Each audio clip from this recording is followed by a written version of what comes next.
எல்லாருக்கும் வணக்கம். என் பேரு சாரதா. நான் 53 வருஷங்களா நான் நடிக்கிறேன். 58 வருஷங்களா நான் இந்த தமிழ்நாட்டில் இருக்கேன்.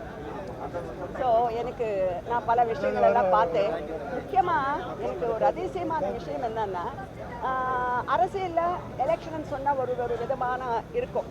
ஆனால் இந்த கலை உலகத்தில் வந்து எலெக்ஷன்ஸ் வந்து இதுவரையிலும் ரொம்ப காமாக தான் நடந்தது. அதுதான் எங்களுக்கு தெரியும், பாக்கி எதுவுமே தெரியாது. இந்த வாட்டி என்னமோ கொஞ்சம் வித்தியாசம் பார்க்குறேன். ஆனால் ஒன்று சொல்கிற எல்லாருக்கிட்ட, என் ஜனங்கள்கிட்ட எல்லாருக்கிட்ட, எங்களை இவ்வளவு வளர்த்து வாழ்க்கை எல்லாருக்கிட்ட என்ன சொல்றதுன்னா, நாங்கள் வந்து கலை உலகத்துக்கு சம்பந்தப்பட்டவங்க. கலை தாய்க்கு வந்து எங்களுக்கு அந்த தாய்க்கு வந்து ஜாதி கிடையாது, மதம் கிடையாது, பாஷை கிடையாது, ஒரு இடம் கிடையாது, எதுவும் கிடையாது, எல்லாம் ஒன்று தான் அந்த தாய். அந்த தாயினுடைய இதில் வந்து நம்ம சச்சு கூட கிட்டத்தட்ட 53 வருஷமா மேலே நடிக்கிறாங்க. எனக்கு சச்சு நானும் 50 வருஷமா இதே மாதிரி ஃப்ரெண்ட்ஸ். இன்னைக்கு திடீர்னு ஓட்டு போடுறதுக்கு ஒரு உறுப்பையும் இல்லை, ஒரு ரைட்ஸ் கிடையாதுன்னு சொன்னா நான் ஷாக் ஆயிட்டேன். எப்படி நடந்தது?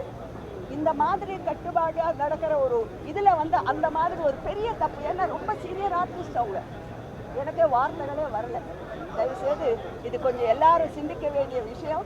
அவங்க மனசு எவ்வளவு நோவுதுங்கிறது எல்லாரும் புரிஞ்சுக்கணும். அதை எப்படி நியாயம் பண்ணுறீங்களோ பண்ணுங்க அப்படின்ட்டு அந்த கடவுளையும் அந்த கலை தாயையும் உங்களுக்கும் நன்றி, நமஸ்காரம்.